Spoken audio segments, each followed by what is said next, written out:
Hey, what's going on, guys? I am Chaos, and welcome to Metal Gear Solid 3 Snake Eater. So, I have the original game, I love the original game, and I'm so happy to play this. So, I hope you guys will enjoy this. If you guys do enjoy this, please hit the like button, share it around, and subscribe if you guys are not already.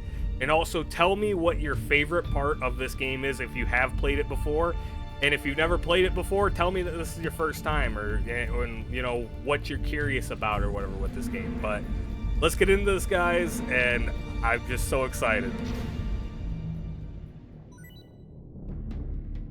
Oh, we got our white tuxedo. Yeah, this was the pre-order bonus. I'm pretty sure you can get everything in game though. So, oh, never mind. Wait, Bomberman? Okay. I hope that they still have. I don't know. I doubt they will. But the original game had a cross between Ape Escape. So, but yeah, let's do new game. I like. Wait, what? It's a question. Okay, well, obviously, additional. Wait, what does this do? Additional initial equipment. So you get uniform / mummy. I'm playing the Metal Gear series for the first time. Oh, you get, okay, if you clear that, so it gives you a bonus on which one you want, but then the rest is unlocked after beating the game. Uniform DPM, uniform something desert. I like MGS1, MGS2, Desert Tiger, MGS3. 4 was a good game. I liked 4. Just face paints for that one. Uniform, bandana, Peace Walker, not a bad one. 5 was a pretty good one. Never beat it. I should probably go back and play that one. But yeah, we're doing this one because let's be honest, I love this series so much. Uniform / grenade. Play style, okay. I want freely third-person camera, move and fire weapon sights with over. Ooh, you know what? I think because the game's a remake, and you know the original style, I do want to play the original game on the channel. But I think that to do the game justice, let's do the new style, because I think it would only be, it's only fair to the game. Let's do the new style. We're just gonna do normal difficulty. If you guys want, hit the like button and I will do the extreme mode for you guys. But I don't know. I might do it, but I'll do that on stream. I won't do that in a video. I'll just do that on stream and have it as a video or whatever after I edit it. But yeah, make sure you hit the like button and I will think about doing that. So let's do normal. And pop-up tips, important tips only. Game pauses while tips are displayed. We'll just do important tips only. I don't know what I'll really need, but we'll just do that. Alrighty. After the end of World War II, the world was split into two, East and West. This marked the beginning of the era called the Cold War.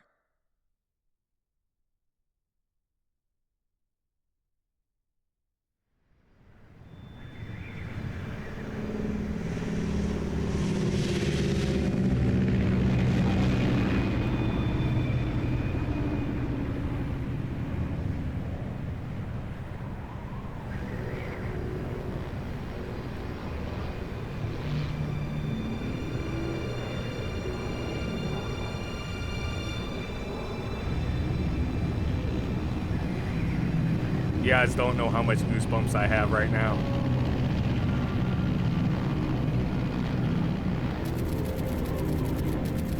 Flying over Pakistan, altitude 30,000 feet. Approaching Soviet airspace. 20 minutes to drop off. Commencing internal depressurization. Equipment check. Arm main parachute. All right. Ready to go. Drop zone still showing a high pressure mass. Cav okay. Good. We've got high visibility.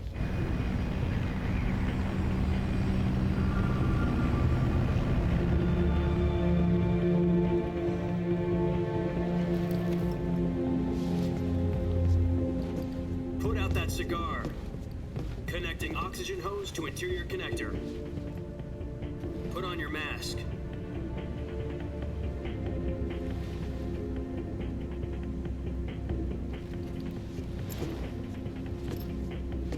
Does this panty waste know what he's doing?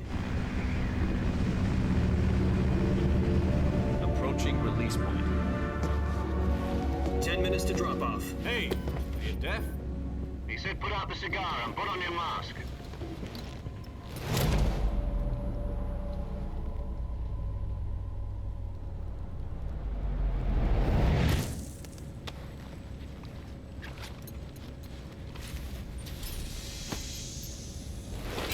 Depressurization complete.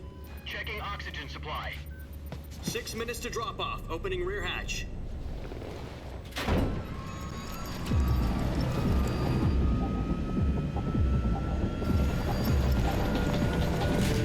Sunrise.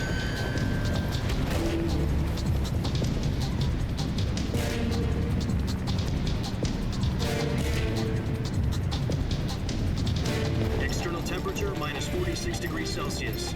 2 minutes to drop off. Stand up. You'll be falling at 130 miles per hour. Try not to get frostbite from the wind chill. 1 minute to drop off. Move to the rear. Activate the alarm bottle. This is one for the history books. The world's first halo jump. 10 seconds to drop off. Stand by. Status okay. All green. Prepare for drop-off. Countdown. 5, 4, 3, 2, 1. Spread your wings And fly. God be with you.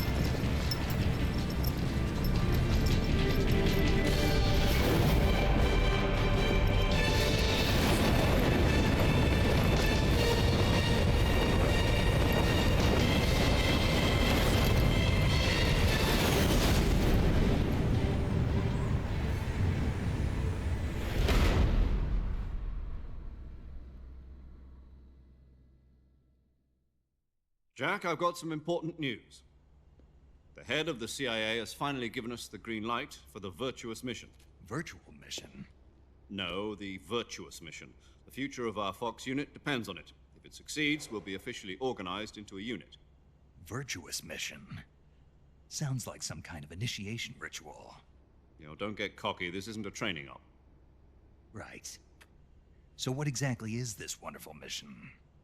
Well, about 2 years ago, a certain Soviet scientist requested asylum in the West through one of our moles. His name is Nikolai Stepanovich Sokolov. He's head of the OKB 754 Design Bureau, one of the Soviets' top-secret weapon research facilities, and the East's foremost expert on weapons development. Sokolov? Isn't he that famous rocket scientist? The very same. On April the 12th, 1961, the Soviets achieved the first manned spaceflight in history. The Earth was blue, but there was no God. Well spoken. The rocket that carried Yuri Gagarin to orbit was the A-1, known as the Vostok rocket. Sokolov is said to be the man most responsible for the multi-engine cluster used in that rocket. After Gagarin's flight, Sokolov left rocket development to become the head of the newly established Design Bureau. From a lowly technician to head of a design bureau, that's quite a success story, so why'd he want to defect?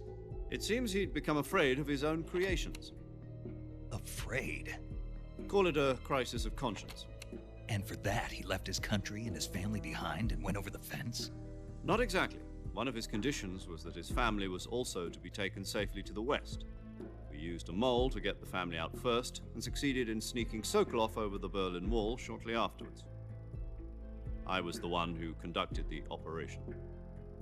The security on the eastern side was still full of holes back then. Then what? We got Sokolov over in one piece, but the whole ordeal had left him exhausted, and we checked him into a hospital in West Berlin. It took him 2 weeks and more than 600 miles to get from the research facility in the Soviet Union to Berlin. He was in no condition to say anything coherent. And it was only a week later that we had something much bigger on our hands. the Cuban Missile Crisis? October the 16th, 1962, President Kennedy received word that the Soviets were in the process of deploying intermediate-range ballistic missiles in Cuba. The President demanded that the Soviets dismantle and remove the missiles. At the same time, he announced a naval blockade to prevent further missile shipments from reaching Cuba. But the Soviets didn't back down, instead placing their armed forces on secondary alert. Soviet transport ships carrying missiles continued on course towards Cuba. US and Soviet forces went on alert for an all-out nuclear war. Frantic negotiations were conducted through the UN's Emergency Security Council and unofficial channels to end the hair-trigger standoff. Finally, on October the 28th, the Soviet Union agreed to remove its missiles from Cuba, and so the world avoided a nuclear holocaust. But in order to get the Soviets to pull their missiles out, we had to make a deal. You mean the one where the US agreed to remove its IRBMs from Turkey? No. The Jupiter IRBMs deployed in Turkey were obsolete, and we were going to get rid of them anyway. They had no strategic value whatsoever to either the US or the Russians. The Turkey deal was a ruse, a cover story that was fed to the other intelligence agencies around the world. So what did the Russians really want? Sokolov. They wanted us to return Sokolov. You mean the Soviets pulled out of Cuba just to get their hands on Sokolov? That's right. What the hell was he working on? At the time, we had no idea. We were running out of time. It was either give up Sokolov or risk full-scale nuclear war. In the end, we had no choice. President Kennedy gave in to Khrushchev's demand. The next day, I got Sokolov out of the hospital, handing him over to agents on the eastern side. Sokolov kept on screaming, "Save me," until he disappeared from my sight. Then, a month ago, we received some new information from one of our moles. About Sokolov? Yes. He was taken back to the research facility and forced to continue working on the weapon in question under KGB supervision. What's more, it's on the verge of completion. So what kind of weapon is it? Something to do with space rockets? No, missiles. Same technology. I guess you're right. We don't know the details, but it appears to be a new kind of nuclear device. For half a year now, the Soviets have been conducting frequent nuclear tests at Semipalatinsk. Something to do with the weapon, I assume. We're talking about a secret weapon so big that Khrushchev was ready to pull out of Cuba to get it back. Is Sokolov still in the facility? No. According to our intelligence, he's in Selino-Yarsk, a place in the mountains about 3 miles to the west that's known as the Virgin Cliffs. The Virgin Cliffs. Nice name for a virtuous mission. They moved him there just recently. Why? Apparently, they're conducting a field test of the weapon, but it's our best chance to get him back. This mission would never have been possible if he was still in the research facility. This is our last chance. Sokolov must have known that too when he contacted us.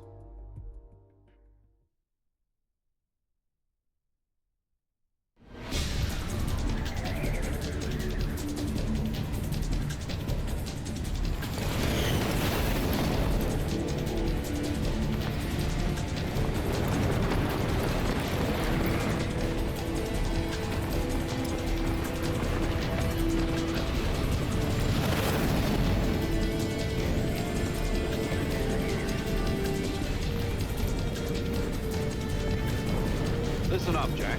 Your mission is to infiltrate Selino-Yarsk in the Soviet mountains, ensure the safety of Sokolov, and bring him back to the west.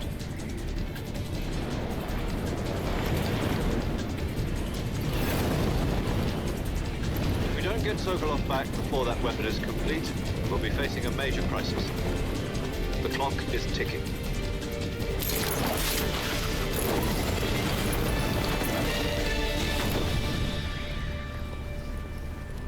Once we've confirmed the rescue of Sokolov, stand by at the recovery point. A recovery balloon will be dropped at that point. Helium will be pumped into the balloon to inflate it. The process takes about 20 minutes. Once it's complete, the gunship's arm will latch onto the balloon and pull it up. The Fulton surface-to-air recovery system. I'm familiar with the theory. Take it easy. It's been combat-proven. Do you think Sokolov is up to it? The shock will be less than during a parachute jump, and the arm can handle up to 500 pounds. So you're planning on going over the border in a single combat Talon? She's equipped with two 6-barrel 20mm Vulcan cannons, as well as two 40mm machine guns. Sounds like she could hold her own against a battalion of tanks. Even with the fuel in the reserve tank, we're facing a 4-hour time limit. If all goes well, it shouldn't take more than a few hours. Home in time for dinner.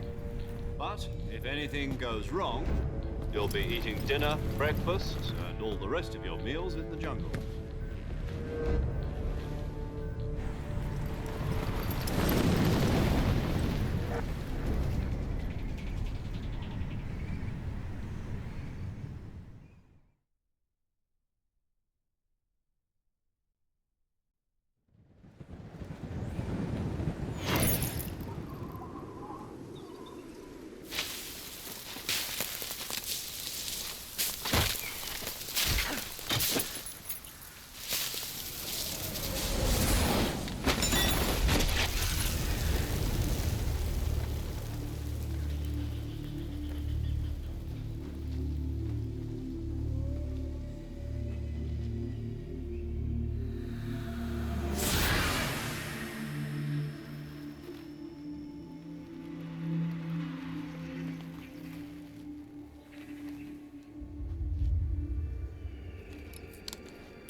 Do you copy?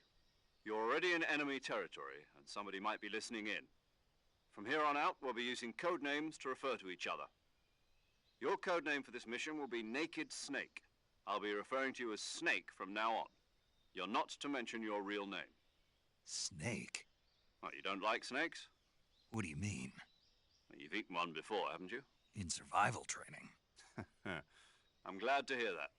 I don't know if I'd ever order one in a restaurant, but... Be careful, you might not have a choice. What about you, Major? What should I call you? Let's see. I'll be Tom. Call me Major Tom. This will be a sneaking mission. You must not be seen by the enemy. You must leave no trace of your presence. Is that clear? This kind of infiltration is the Fox unit's speciality. In other words, weapons and equipment are procured on site.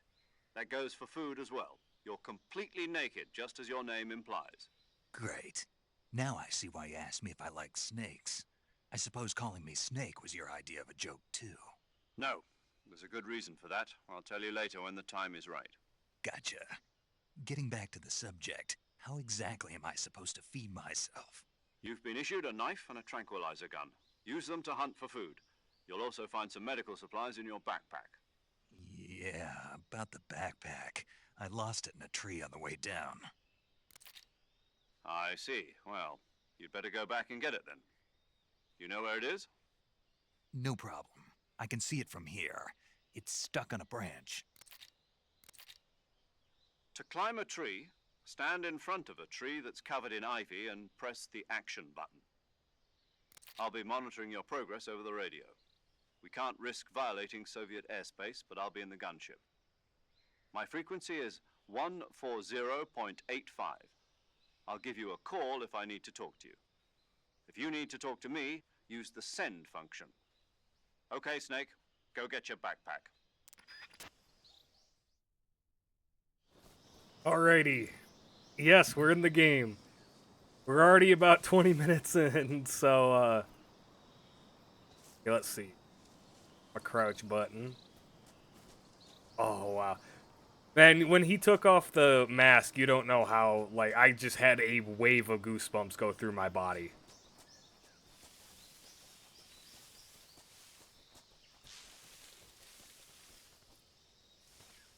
Where is this backpack? Oop. Oh, there it is. Man, it looks so good.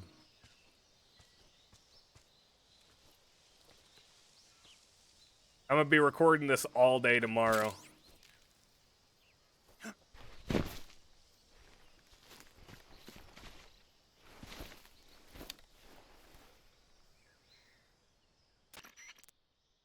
I see you've retrieved your backpack, Snake. To equip a weapon, it's necessary to take it out of your backpack. In the survival viewer, choose Weapon from the backpack. Your available weapons will be displayed in a list on the screen. From that list, choose the weapon you want to equip and press the Enter button. For other equipped items, just do the same thing from Item. Got it. Use the survival viewer backpack. Yep, that's right. Survival is fundamental to this mission. After you've been out in the field for a while, your stamina will start to drop. If your stamina gets too low, it'll affect your performance.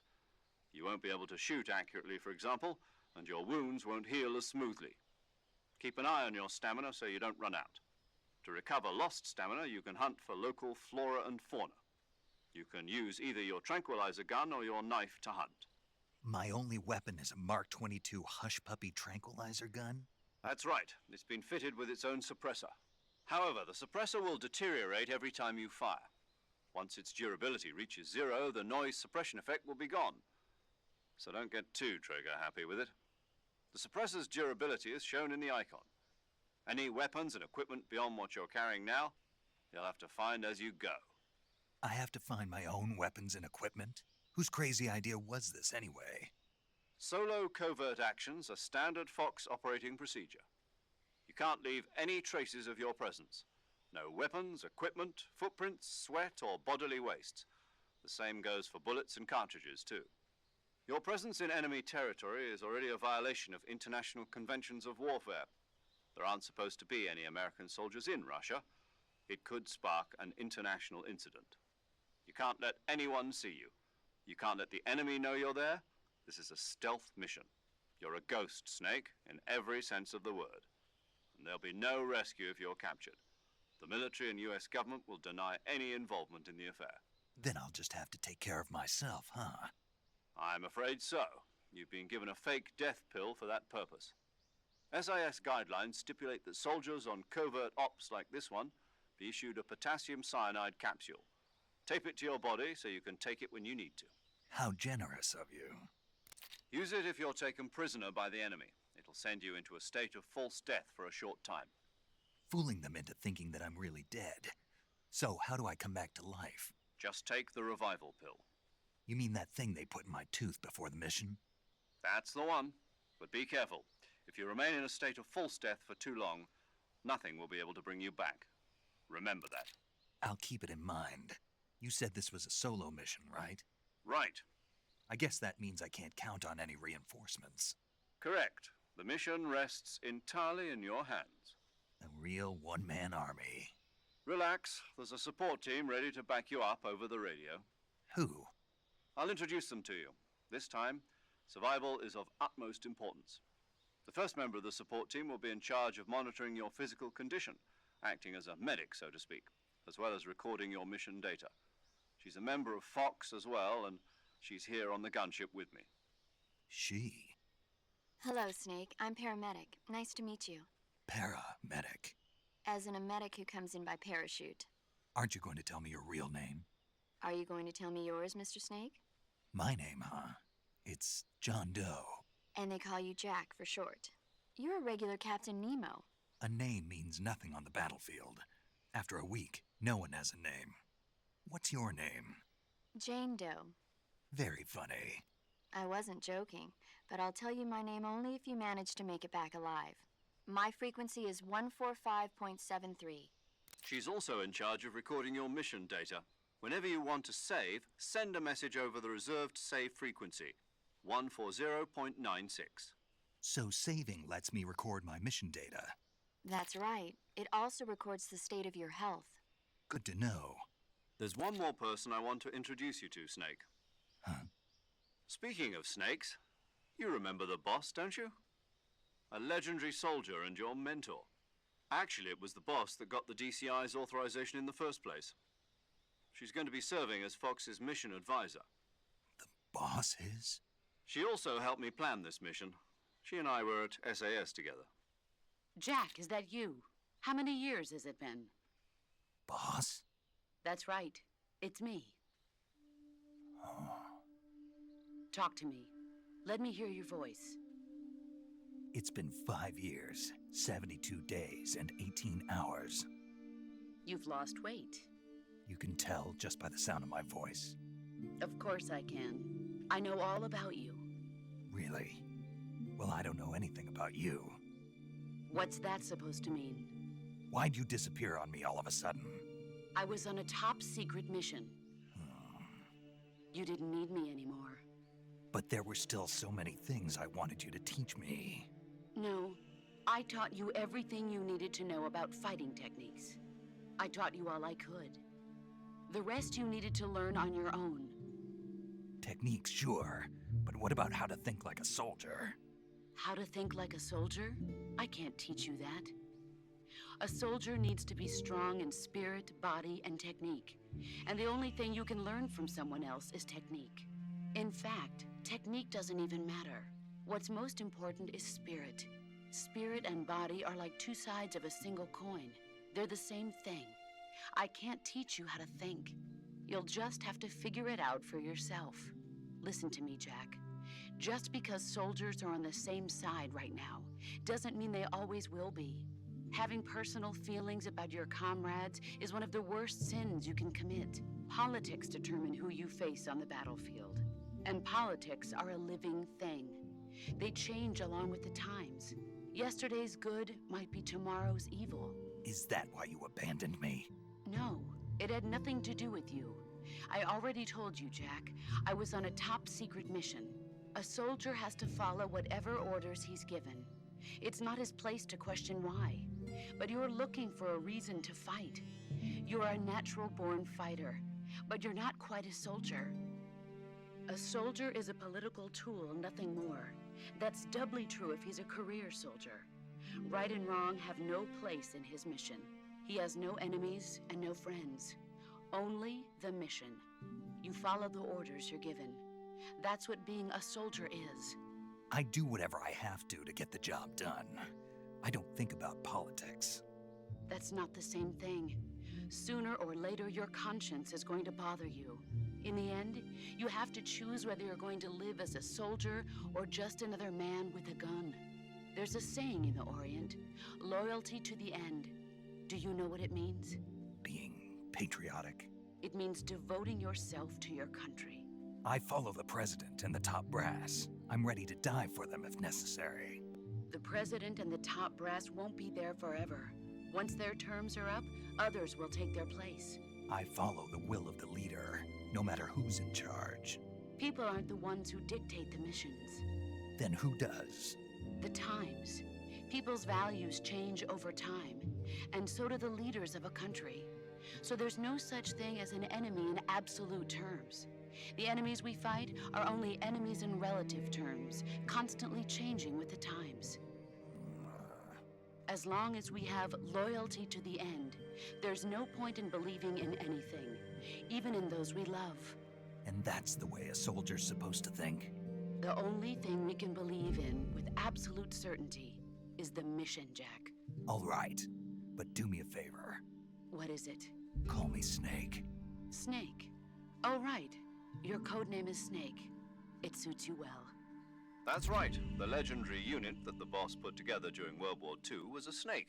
The Cobra unit, a group of heroes that brought the war to an end and saved the world. As long as you've got a legendary hero backing you up, you'll be fine. Isn't that right, Snake? Yeah, I can't think of anyone else I'd rather have with me. Oh, and one more thing, boss. Yes? It's good to hear your voice again. Same here. After all, who knows if either of us will make it out alive? Snake, you are always best at urban warfare and infiltrating buildings. But this is the jungle. Survival is going to be key. Those CQC techniques I taught you are sure to come in handy. CQC? Close quarters combat, huh? I've been in the Green Berets for the past few years. I'm probably pretty rusty. Not to worry. I'll be here to help you remember. After all, this is your first actual survival mission. I'll be supporting you over the radio. Where are you, boss? Next to the Major? The boss is communicating with us by radio from aboard a Permit-class submarine in the Arctic Ocean. My frequency is 141.80. Call me if you need my advice on battle techniques. Gotcha. Your mission is to retrieve Dr. Sokolov. Dr. Sokolov is being held in an abandoned factory located to the north of your current position. Avoid heavy combat and don't let anyone see you.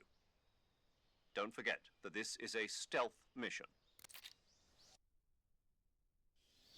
That was long. Try to remember some of the basics of CQC.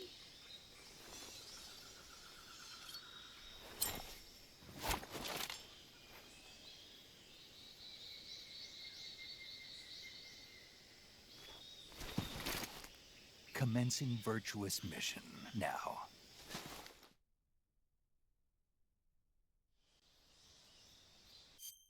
Holy. Okay. I've been recording for 31 minutes. Now, mind you, it's not really a Hideo Kojima game without having, a lot of good story and cutscenes. But man, see, I don't know if you guys were paying attention to my face, because I'm pretty sure you probably were. It kind of threw me for a loop because I don't remember the boss being there. Mind you, it's been forever since I had actually listened to the cutscenes and stuff of this game, but man, I don't remember the boss being talking to the boss at the start of the game or any of that. But I will say that already just from the cutscenes and everything, I wonder exactly how much was a 1-for-1, because again, I don't remember the cutscenes like that. This is great. I love it. And unfortunately, though, we're not going to be able to get into the gameplay until the next one, because if not, this is going to be going on for an hour, and I kind of don't want to have, I don't want to be having, really, really, really long episodes anymore, because not a lot of people will watch through something that's longer than half an hour. But tomorrow, you guys will be getting this currently Thursday, but tomorrow, Friday, you guys will be getting 2 episodes. And I will be actually probably playing this game all day and recording the rest of the series. But I'm hyped for this game. I hope you guys are hyped for this game. Make sure you guys, hit the like button. And also, tell me below what you're... Again, I don't know if I say this at the start, because I did this intro a couple times. But tell me what you guys are looking forward to this game, what you want to see and all that. But... yeah, I can't wait to see what more goes on here. I actually am probably going to do the extreme mode now that I'm thinking about it. But yeah, we gotta get through the game for through one time first, and hopefully everything is just exactly like the original game in a way, but updated. So I love you guys. I hope you guys enjoyed this story part, but. I hope you guys enjoyed this. I love you guys. Have a good night, and God bless.